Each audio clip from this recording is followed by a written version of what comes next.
All right, everyone. Welcome to the final video for Unit 1, Lesson 4. We're going to create a program that mimics the heads or tails game. The program should be able to output H for head or T for tail randomly on each execution of your program. So starting off, we're going to need an import statement because this relies on randomness, and we're going to be using and learning how to use the choice function for our program. So we're going to run random. We're going to import a function called choice, which helps us choose a value within a sequence. So we're going to talk about that in a bit.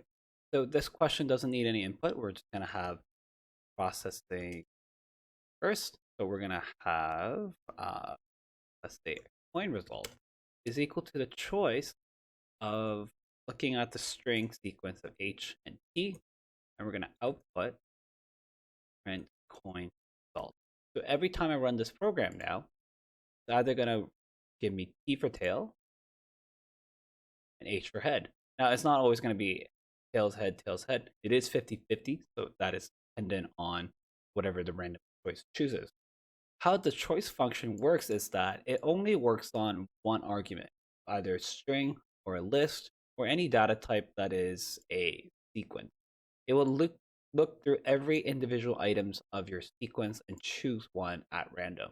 So in this one, we gave it two choices, either heads or tail, and it's going to choose one of them on every time we click run by printing it at the end. Thank you for watching. Stay classy.